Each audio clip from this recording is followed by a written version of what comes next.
You're watching FJTN, the Federal Judicial Television Network.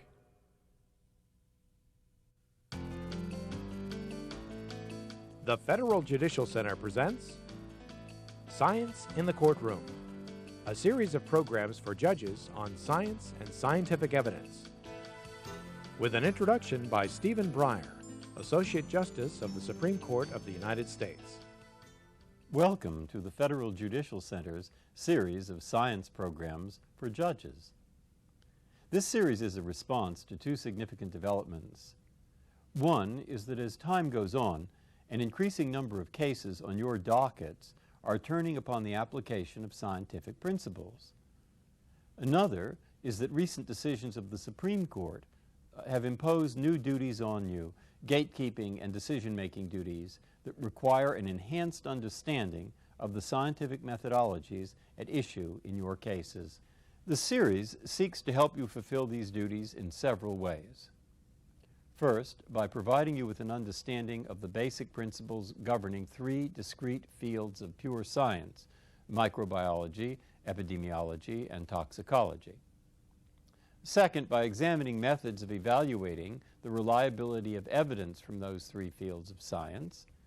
And third, by considering scientific evidence from these fields in the wider context of making rulings and management decisions in specific types of cases, that is, patent and toxic tort cases. As you know, after Markman v. Westview Instruments, Inc., a patent case can turn almost entirely on your conclusions about the meaning of scientific terms in the patent claim. Because patent litigation increasingly involves questions of microbiology, the first three programs in the series will be devoted to an examination of the fundamentals of microbiology in the context of a patent case. The first two programs will be pure science lectures. In the third program, a panel of judges and attorneys will examine the Markman and related issues presented by microbiology evidence in the patent case. The series then turns to a consideration of scientific evidence in the arena of toxic tort litigation. There, as you're well aware, the parties often seek to present evidence from toxicologists and epidemiologists on the issue of causation, and Daubert and Joyner and Kumho-Tyre require you to make rulings on this evidence that may determine the outcome of the case. As such, the fourth and fifth programs of this series will address the basic principles of toxicology and epidemiology. The sixth will be a discussion by a different panel of judges and attorneys focusing on methods of evaluating toxicology and epidemiology evidence for purposes of resolving Daubert and other issues in toxic tort cases. The goal, of course, is not to turn you into scientists. Still, as you encounter terms like recombinant DNA, antisense, or nucleotides, and phrases like no observable effect level and cohort study, you may find yourself thinking you are on a longer and more arduous journey into the realm of scientific inquiry than you'd like to take. I can only respond that I think it is a journey you must take, indeed that we all must take, to be effective judges in this day and age. Why? Because it will increase our knowledge about the science we can expect to encounter in our cases, and as such, increase our chances of achieving justice in them. And so, in the spirit of scientific inquiry and in the pursuit of justice, let us begin. Science in the Courtroom, Program 4, Basic Principles of Toxicology.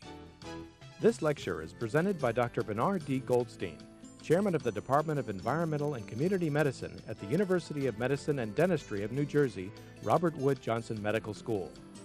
My goal today is, my objective is to try to provide just the basics of toxicology, particularly as it relates to toxic torts. Most of what I say is going to be right from the Federal Judicial Center's science manual. There's much more detail there if you'd like to follow up on this.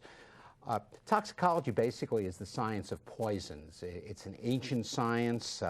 An understanding of the toxicity of natural chemicals has been a part of human evolution, or at least successful human evolution.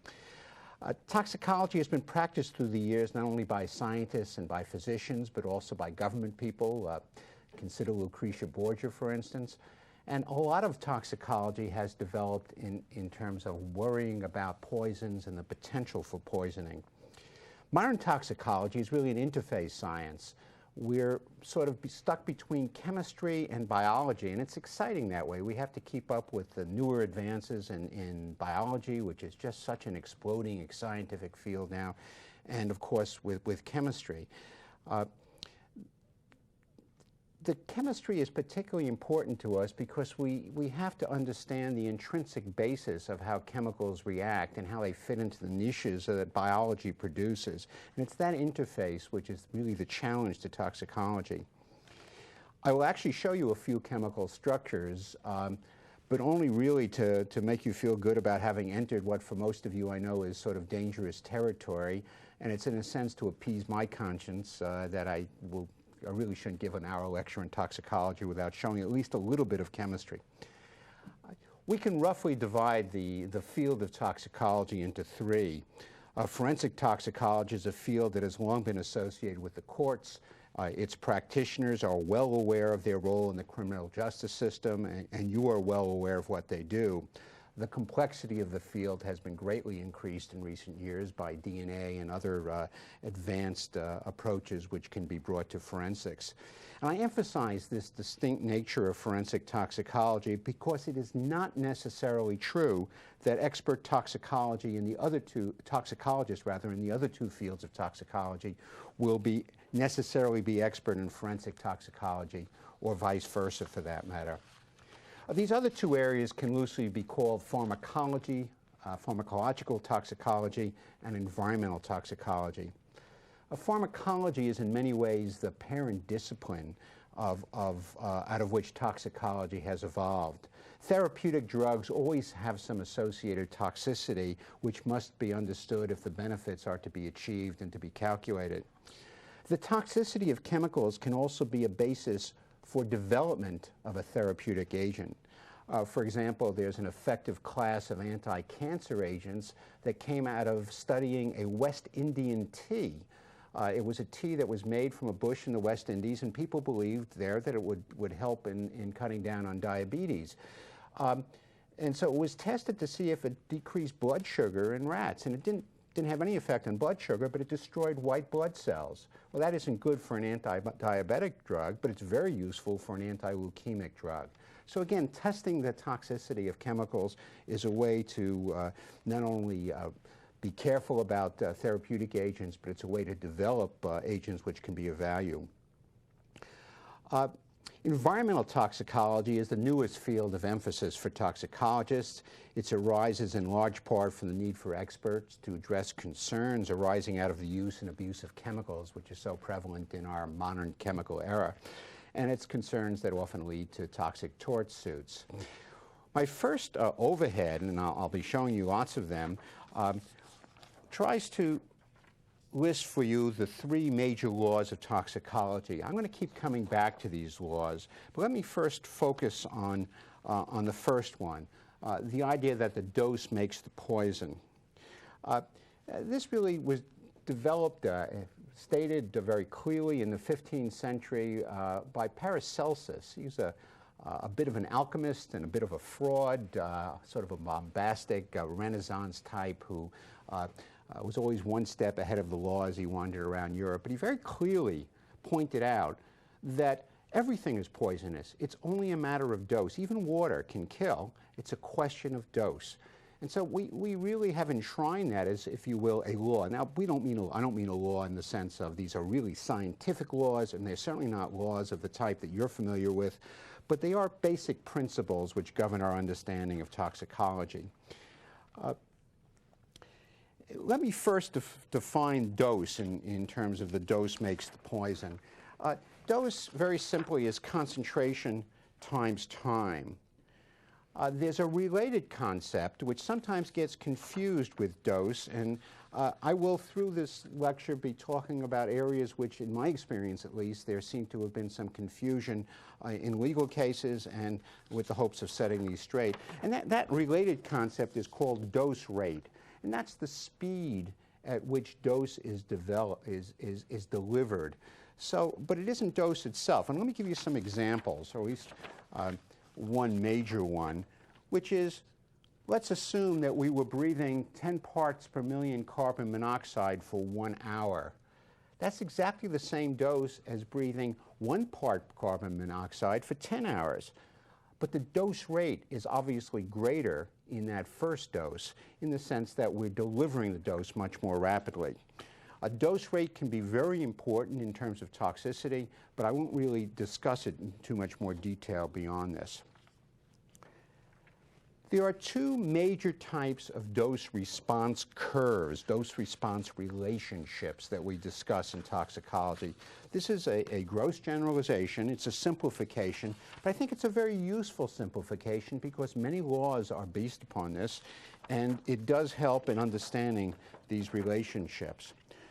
The two major types of dose-response curves are one that has a threshold associated with it, and this is a dose level below which no adverse effects are observed or expected. It's believed to be applicable to all chemical impacts other than certain mutational effects. And it's the mutational effects that we are concerned about that we believe have a non-threshold relationship, in that every molecule, at least theoretically, has the potential for an adverse effect.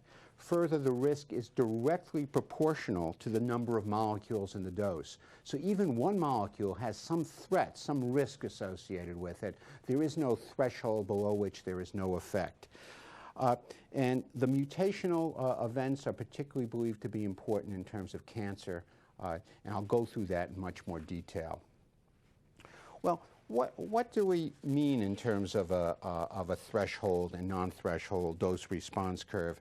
And I thought what I would do to try to help explain this in more detail would be to go through and actually draw some of these curves.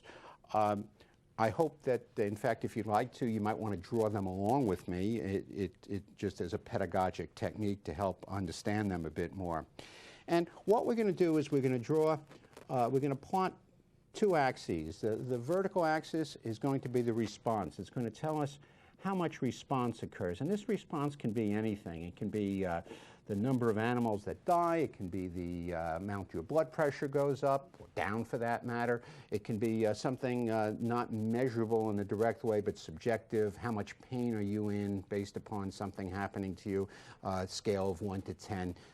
10 is the worst, 1 is the best, and you've got to give us some numbers. And we can plot that as a response.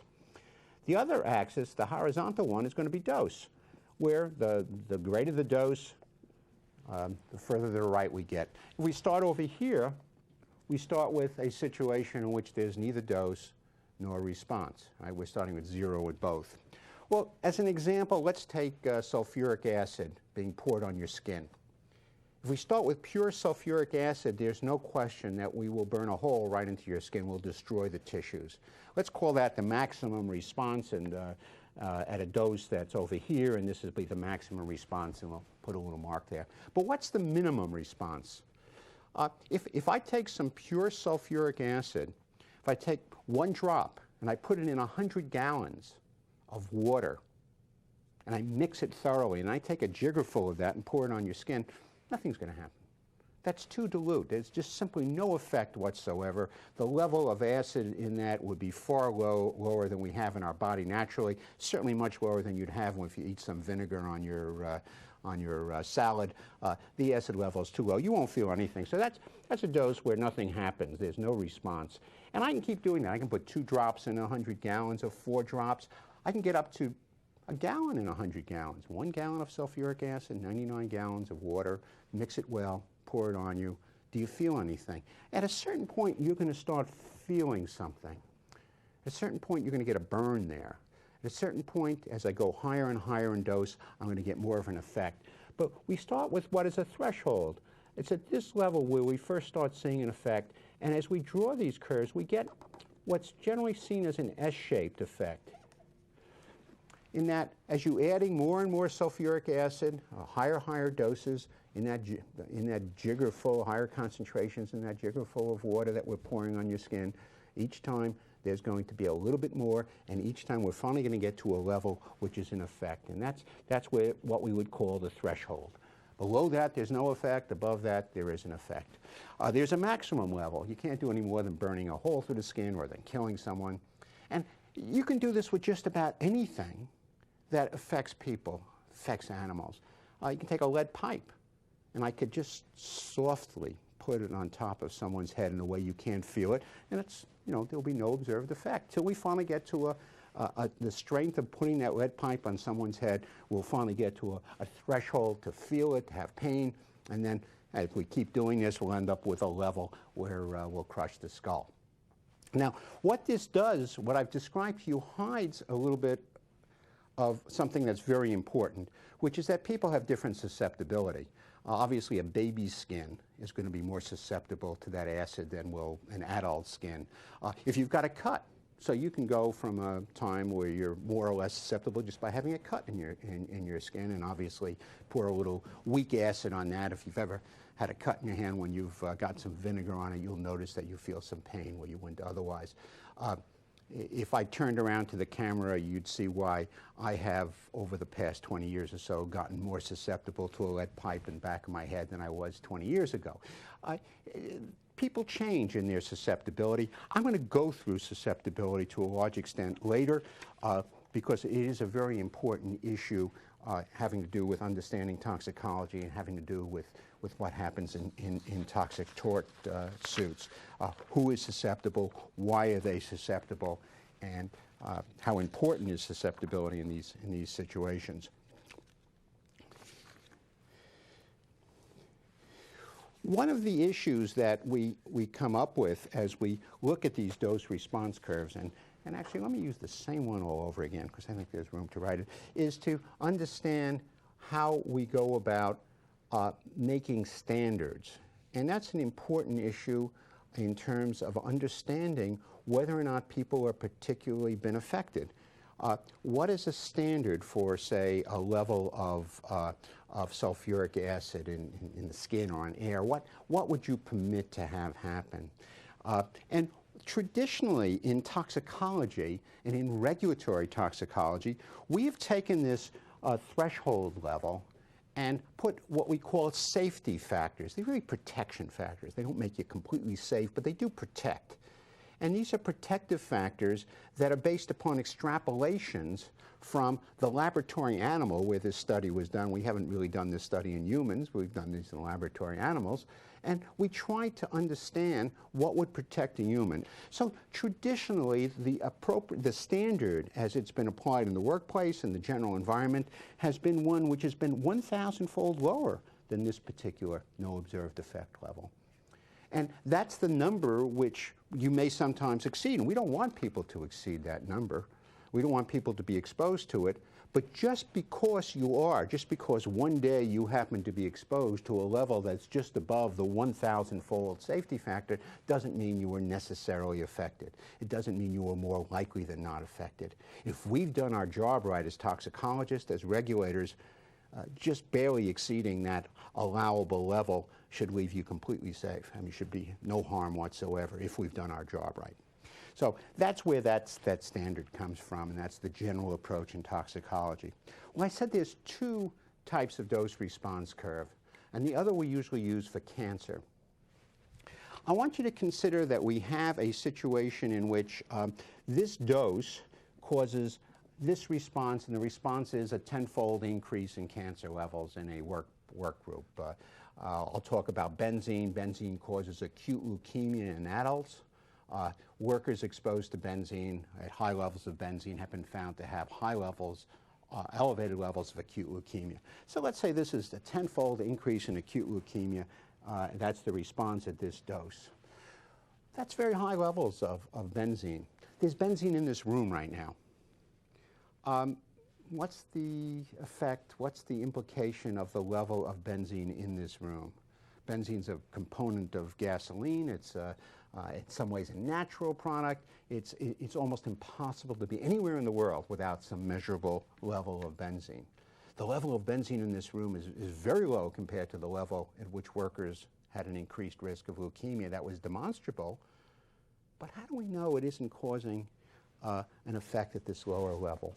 And the thing is that we think it might, theoretically at least, it could. And we say that because we don't think there's a threshold for the leukemia, for the cancer that's caused by a chemical.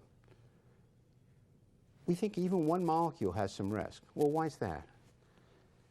It's simply because of the way we understand mutations. If there's a mutation that causes cancer, it can occur with just one change in the DNA bases that is basically our genetic code that codes for the information that the cell has. And if we change just that one base, that theoretically at least can be done by just one molecule. Now there's 1 trillion molecules of benzene in every breath you're taking, roughly, right now. Don't stop breathing, okay? So, I mean, the chance that any one molecule will do this is incredibly small. But we can't rule it out as being zero, because if we think of cancer as being a single mutation that leads to a clone of cells that just keeps on dividing and dividing and dividing, well, then it could be done by any one molecule of a cancer-causing chemical, at least theoretically. Basically, what we've done in our society from a regulatory point of view is to put the burden of proof, I'm using your language now, on the industry that's making the benzene or making whatever chemical it is to prove that the chemical has a threshold. And in some cases you can. In some cases there are good reasons why a chemical does not cause cancer in any one molecule. But the burden of proof is on industry, and it's not easy to prove. And so what we have is a situation where we just assume that it's a straight line down to this what we call the intercept. So that if this level of benzene causes this much leukemia risk, well, that level of benzene will cause that much leukemia risk. I'm going to go back to this because it's so key to so much of of modern toxicology and so many of the arguments about it. Let me now talk about our second law of toxicology, and that's the law that says that toxic agents have specific effects. That I like to think of was first described by Dr. Paré. Dr. Paré was a very famous French surgeon from the 15th century. He's considered to be the father of modern experimental surgery. And the King of France once came to him very excited because he had just purchased this very difficult thing to obtain. He'd gotten it from a Spanish nobleman. It was something called a bezoar. And a bezoar is a concretion. It's sort of a soft stone that comes out of the stomach of goats, particularly goats from Persia. And somehow this has been smuggled out of Persia, and the reason the king was so excited is this was supposed to be a universal antidote against all poisons. And Paré said to the King of France, nonsense. There is no such thing as a universal antidote against all poisons. It can't be, because every single poison acts individually through a specific pathway, and each of these is different. And so no one antidote can help against all of these.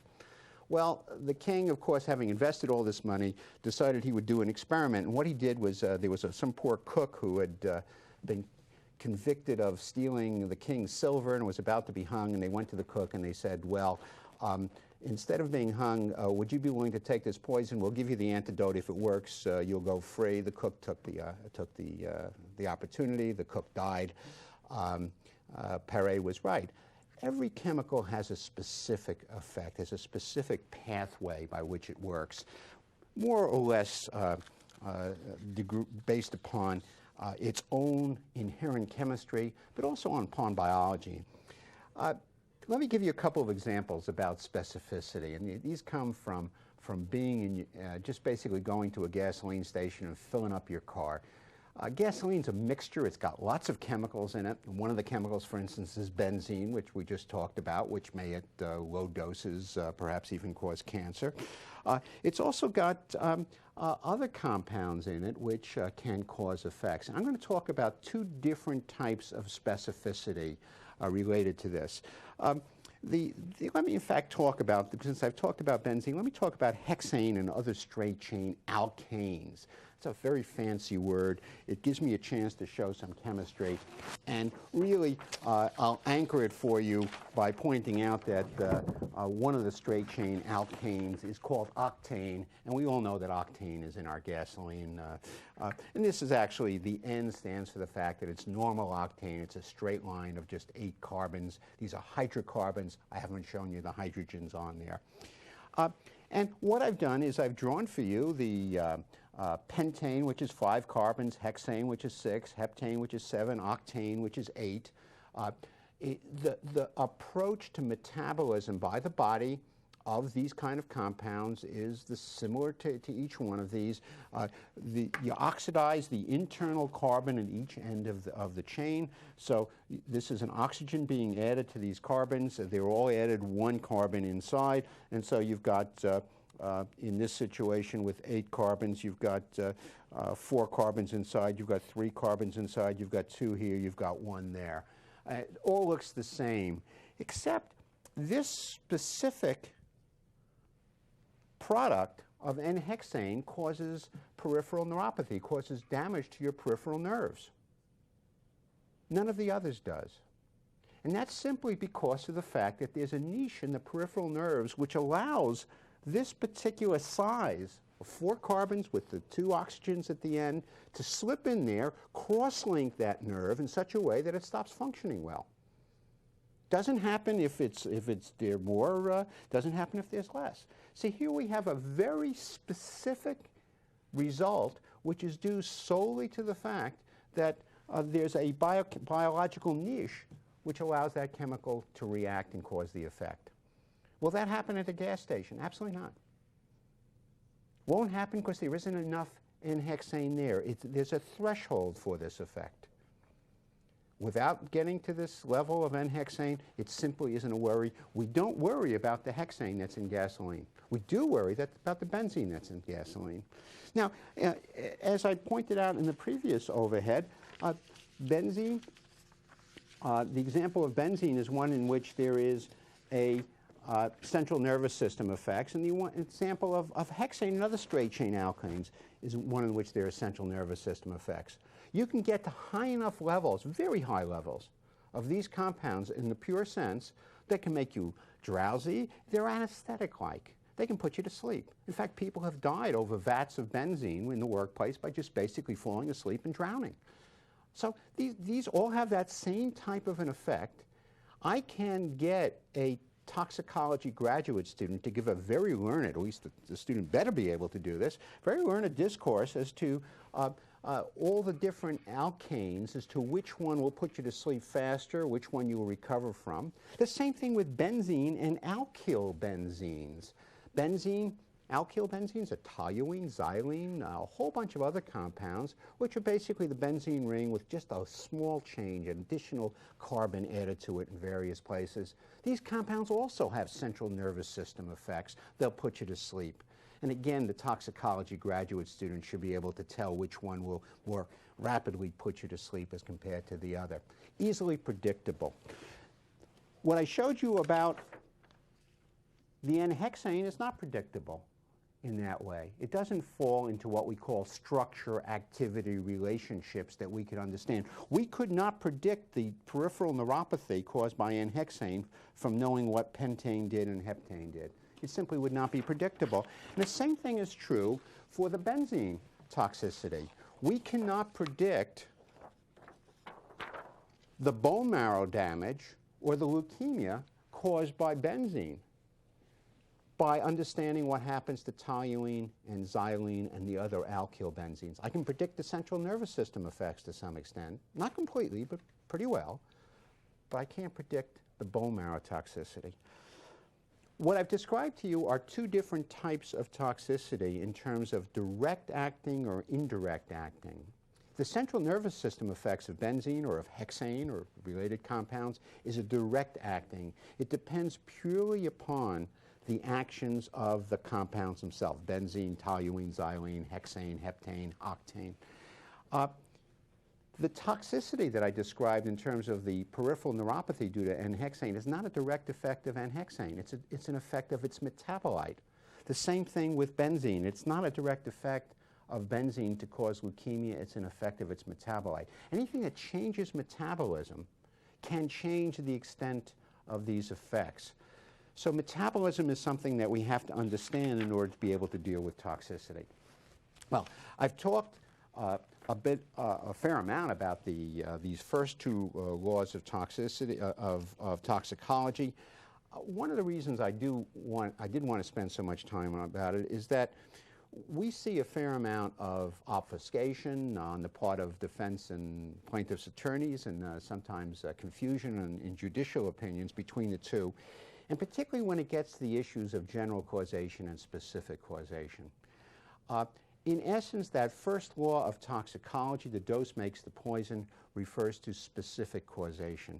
The second law, the specificity of effects, really refers to the general causation. It's almost the opposite. Specificity and specific causation refers to the dose response, while specificity in toxicology has to do with the general causation questions of whether or not a chemical can or cannot produce a specific adverse effect. You'll come across this, I'm sure. Let me talk now about toxicology methodology. How do we go about doing toxicology? We have three major approaches. One is that we will look in a test tube and try to develop what we call in vitro techniques that will allow us to predict what adverse effects might be.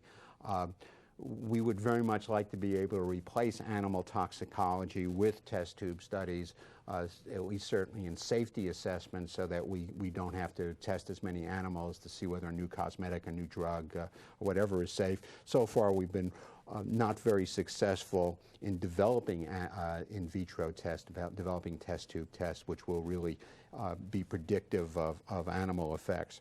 Animal studies are a major part of what we do in toxicology. I'll come back to them. Controlled human exposures are something that also occurs. People think of toxicology as not dealing with humans. You can, in fact, ethically expose humans to, for instance, to levels of compounds that are present when you go into a gas station, so as you can understand what the metabolism and the effects are. Many of the Clean Air Act rules and laws come out of studies in which humans are exposed in a controlled way to levels of pollutants that you might get outdoors anyhow, and this way you can understand which one of the pollutants might be responsible for an effect. But animal studies remain the major part of what we do in toxicology. As you saw in my first overhead, the third law of toxicology is that humans are animals. Toxicologists really do believe that. We really believe that we can understand so much about humans by understanding what happens to animals. We do know that there are differences. There's almost a bias built into the scientific literature about this. And I've seen this in legal documents where, or in the legal literature, where people have reviewed this and pointed out how poor animal studies are to be being predictive. You have to understand that I can write a paper and publish it. I can get a graduate student to do a PhD thesis on a difference between species. I can't do it on a similarity between species. Almost everything is similar. If something is different, though, it gives us an opportunity to understand why, to understand mechanism.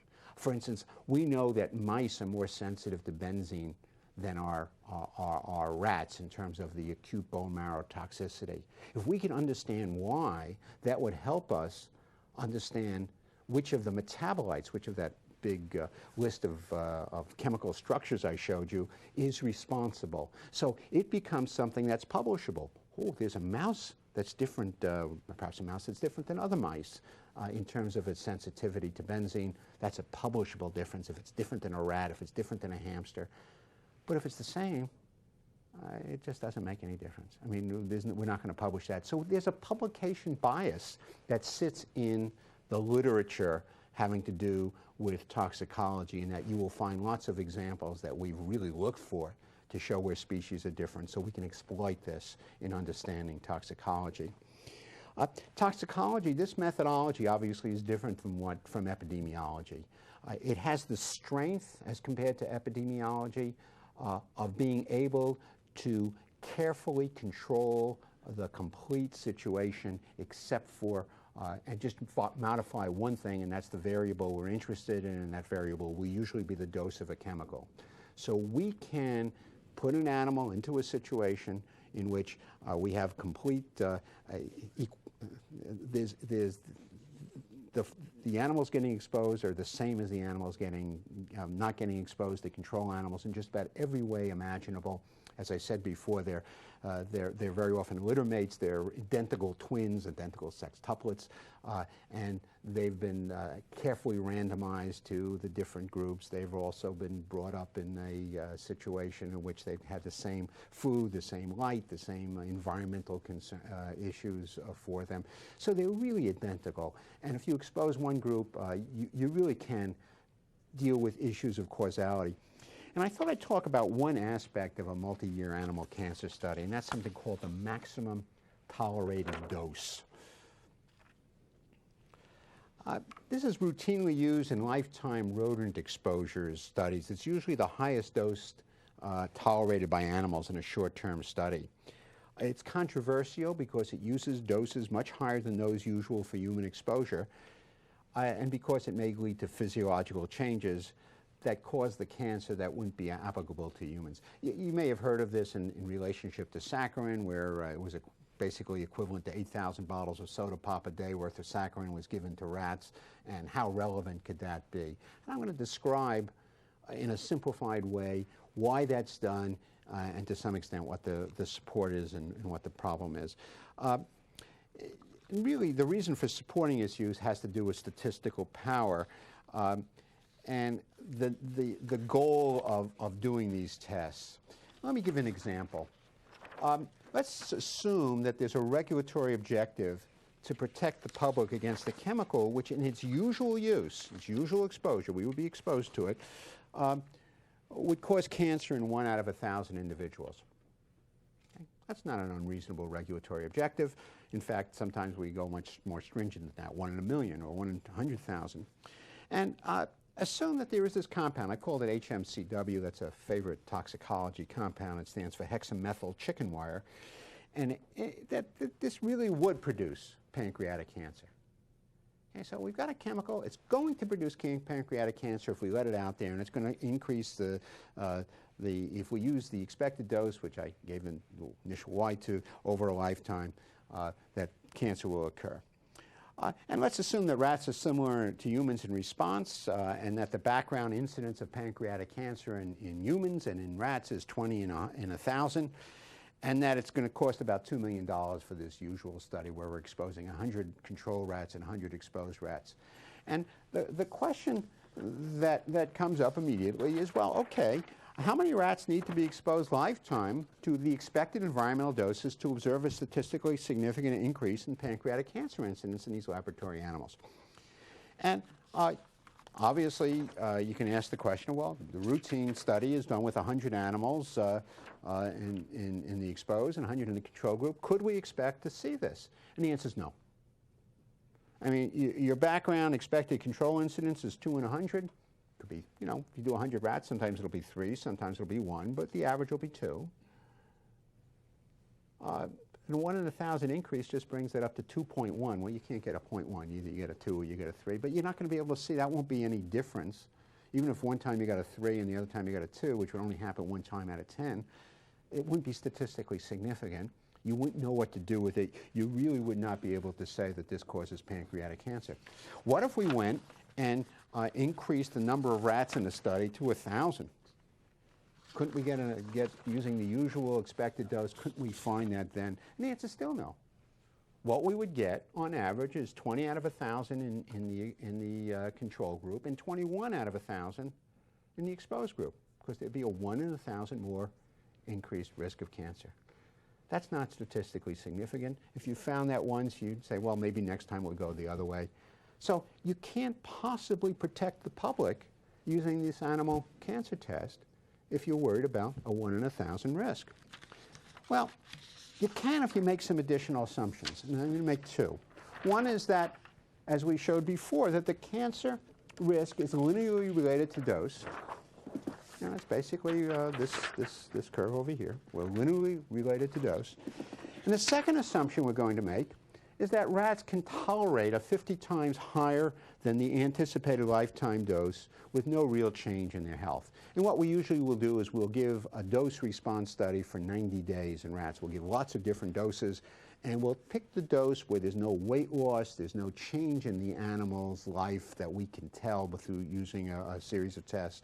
And then we will go back and start all over again and use that as the maximum tolerated dose for 2 years in these laboratory animals. Well, if we do that, then we ask the question of, can a statistically significant increase in pancreatic cancer incidence be observed with exposure of 100 rats to a lifetime dose 50 times higher than the anticipated human dose? And the answer is yes. Because what we would see in those 100 control animals, again, it's 2 out of 100, but in the exposed animals, we'd expect to see 7 out of 100 to have pancreatic cancer. That would be statistically significant. It would say to us, well, if we're right about that being the cause of, if we're right about the linear response, again, if we're right, then we can just basically go down 50-fold on this and say, okay, here's the amount of cancer we would expect from 1/50th of that dose that we used, and that's an increase in 1 in 1,000. Of course, we get an increase in 50 in 1,000 out of using the 50-fold higher dose. So what we have is a situation where, again, assuming linearity and assuming the rats like humans, we can make some regulatory approaches. But these are regulatory approaches. In doing toxicology, we focus a lot on the chemical pathways in the body. The chemical has to get into the body, it has to distribute within the body, it has to be metabolized within the body, it has to be excreted. These are important pathways, important to understand for each chemical what happens. Absorption is obvious. You can come through the skin, you can inhale it, you can get it through ingestion, through coming through the mouth. These are the major pathways. They all have different implications as to how rapid things will come up. If you breathe fine particles of lead, basically 100% of what you breathe comes into the body. If you eat lead in your diet, sometimes 10%, 20% will depend upon what you're eating with it, upon what your basic status is, and I'll talk a bit about that. We'll only get into the body. So different pathways have different implications as to uptake. Distribution means how does something get around the body? There are certain chemicals which, because of their chemical structure, will pass what we call the blood-brain barrier and get into the brain. Others will not. Iodine in the body will go preferentially to the thyroid because it's thyroid hormone, which is really about the only major constituent that the body has, which we have iodine. Iodine's necessary for it.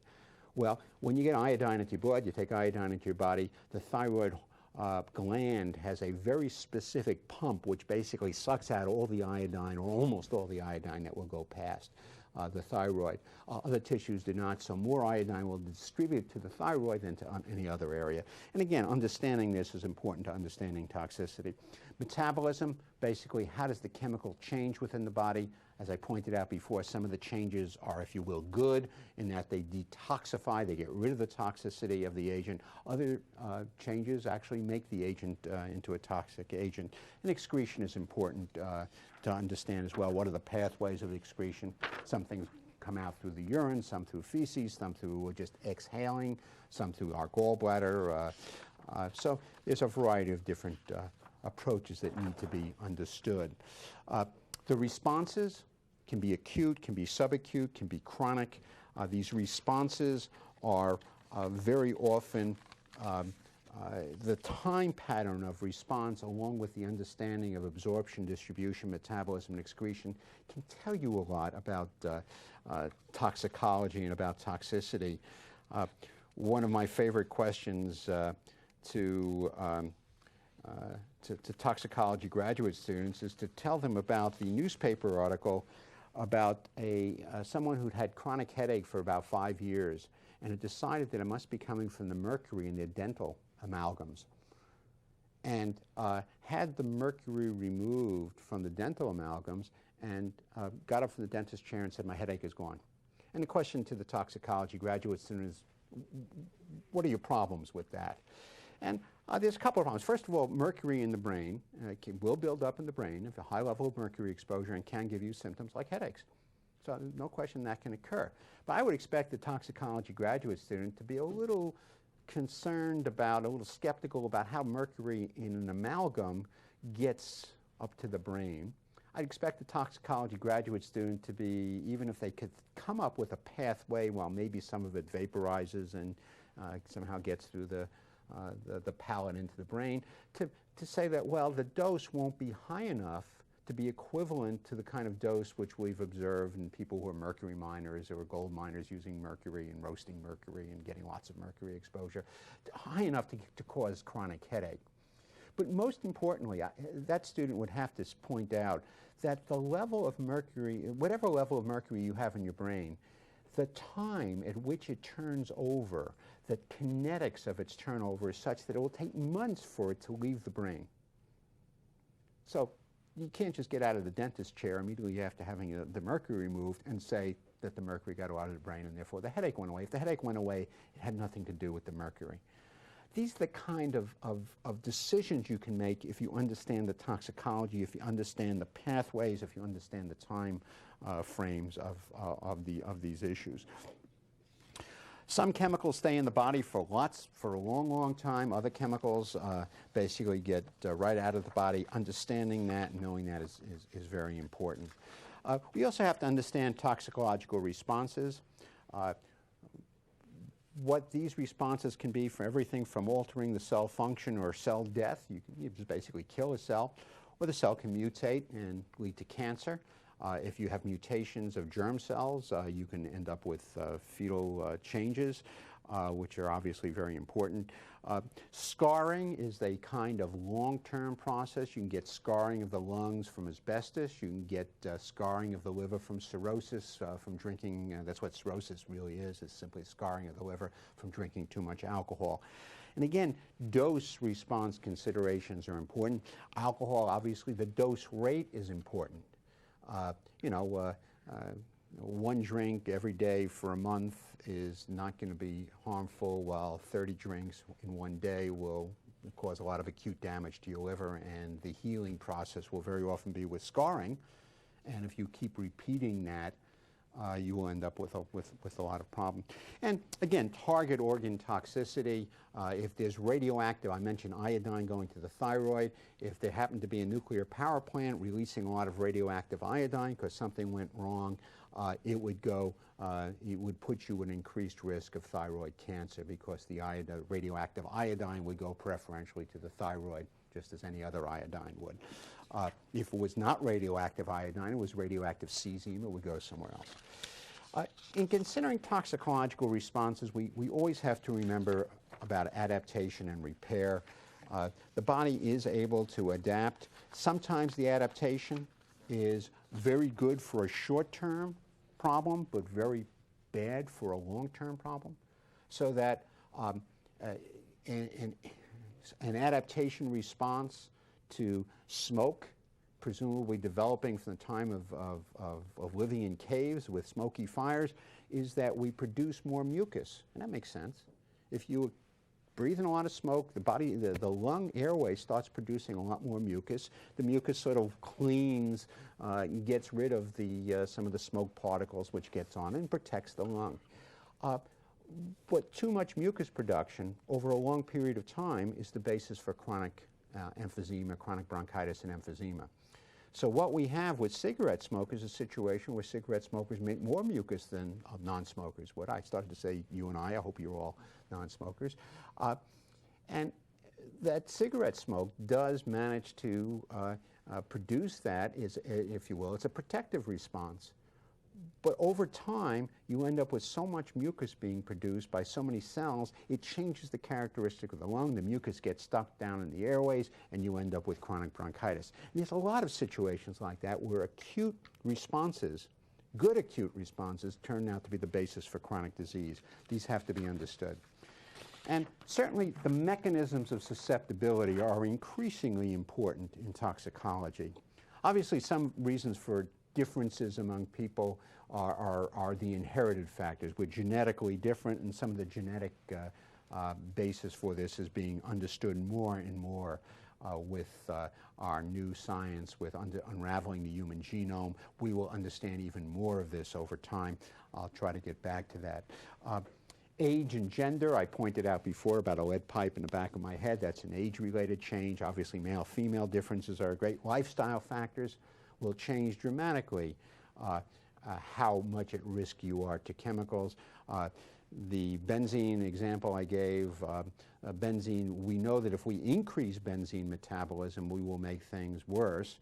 We do know that alcohol basically increases the amount of the metabolic machinery that's responsible for the metabolism of benzene, so we will end up with far more metabolite of benzene if we have alcohol at the same time. And health status factors. If you've already got emphysema and you're exposed to an air pollutant, you're clearly going to be at greater risk than if you have a normal lung function. So obviously these all play a role in toxicology. I thought, though, I would go back specifically to the toxicokinetics, to basically the absorption, distribution, metabolism, and excretion, to discuss with you a little bit more about susceptibility, about the things we're learning. The way susceptibility will often develop is through changes in how the kinetics of chemicals go through the body. We've all read about the unfortunate situation in which the family of four is caught in a snowdrift, leaves the car motor running. When they're finally dug out, mom and dad are unconscious in the front seat and the two kids are dead in the back seat. That's carbon monoxide toxicity. And the reason the kids are more at risk is simply because children breathe more per unit body weight than do adults. It's partly because of their metabolism. It's partly because they just don't sit as still as you do. I mean, if you're a bunch of first graders here, you'd be bouncing around a lot, and that causes an increased airway uptake. And they simply will breathe more, so they breathe more carbon monoxide. So respiratory uptake is just one example of increased absorption. Another for susceptibility is the fact that lead uptake through the stomach will increase if you're iron deficient. Inner city children who tend to have more lead around also tend to be more iron deficient. They just don't get as much iron as they should. So the very children who are iron deficient are the very children who are more likely to be exposed to lead and are at higher risk because they're going to absorb more of the lead, simply because lead and iron have a similar absorption pathway, and if you have not enough iron, you make more of this absorption pathway, and so if there's lead around, more of it gets taken into the body. Distribution, I mentioned the iodine going to the thyroid. It's a classic example of something that could make you susceptible. In the Chernobyl incident, a lot of radioactive iodine came out, and it came out into an area in central the old Soviet Union where there isn't much natural iodine. And so these are a relatively low iodine diet. Well, the more iodine you have that's natural, the more it's competing with the radioactive in terms of being taken up into the thyroid. In fact, the way we've stockpiled around the country, around nuclear reactors, we've stockpiled iodide. And if any time anything ever gets loose and there's radioactive iodine coming your way, just grab some iodide, because what you do is you put so much into your system, the thyroid won't take it all up, and it will take up much less of the radioactive than if it would if you had very little iodine. Well, these people were more at risk, these children particularly, because they had very low levels of iodide in their salt and in their natural food, and so they ended up with being more susceptible to thyroid cancer and are having a high level of thyroid cancer. Metabolism as a cause of susceptibility. We have inherited all sorts of different pathways of metabolism. There's differences among individuals. These are very often genetically determined. As we learn more about genetics, we're going to learn more about why people differ from each other. Why is it that only 1 out of every 8 cigarette smokers gets lung cancer? To what extent is this determined by genetic predisposition? Have to do with metabolism of the chemical or other issues as well. Excretion, obviously, the same type of thing. If you've got kidney disease, you are going to be much more likely to retain within the body a toxic chemical that otherwise would be excreted in the urine. That will lead to higher levels and more likely to have an effect. So all of these things affect susceptibility, and are going to become more and more important in understanding whether people have been affected by toxic agents. Well, let me switch now to talking a bit about how we go about practicing toxicology and what we really do. And to do that, I thought I'd start by giving you the distinction between drug and environmental toxicology. As I mentioned, these are two major parts of what we do in toxicology, and just trying to understand those differences might help understanding what we do on a day-to-day basis. First of all, when you're looking at a drug, if you're the manufacturer of a drug, you really want something that's got a biological effect. I mean, it's going to decrease blood pressure. It's got to do something to the body, or it's a placebo, or it's sugarwood. I mean, there's no sense making it. If you're manufacturing an industrial chemical, you've got a new color paint, you've got something to make the color of my tie a little sexier, you're hoping it has no biological effect at all. You just want it to do, just change that color, please, nothing else, because you don't want any effects in humans. Now, there's an in-between thing. There are things that are sides, C-I-D-E-S. Those are the pesticides, the rodenticides. You're trying to kill. Herbicides, we're trying to kill something that's living, whether it be a plant, that dandelion in the backyard, or whatever, but we don't want to affect humans. So, again, there's sort of in-between things. But basically, that's a major distinction. And that leads to also a distinction in exposure and dose. Exposure to a drug is limited to the individual using the medicine, we hope, and the appropriate dose is well defined. On the other hand, if you've got an industrial or consumer chemical, you're never quite sure where it's going to end up. You're never quite sure what a kid is going to sniff, or who's going to paint when there's a bunch of babies around, or any of those other things. You have to be really concerned about these things rather than assuming that it's really predictable.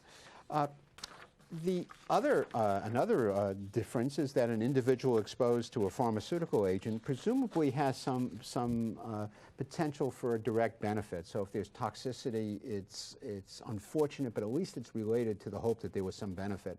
There's no reason whatsoever we should have any toxicity from painting something in our home or doing something with a consumer product, or any effluent that comes out of an industry. If they're making some money on it, they shouldn't be contaminating the neighborhood.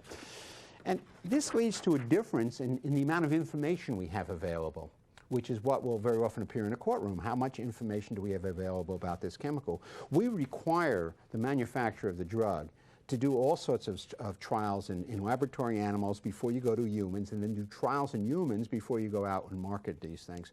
For a new chemical that's going to be used, again, for color of my tie, we really require a very minimal amount of information, and that minimal amount of information is hardly enough to be able to predict what is going to happen. The way we get this information is by two means. One is through understanding mechanism, the kind of basic toxicology that I've spoken about to try to understand and predict how chemicals act. Another is through something we call safety assessment. These are routine testing that is done in response to regulatory requirements. They range from prescribed tests in a test tube to see if, say, something might cause mutations in cells in a test tube, to multi-year animal cancer studies. So let me stop here and again refer you to the Federal Judicial Center's scientific manual if you have other questions about toxicology.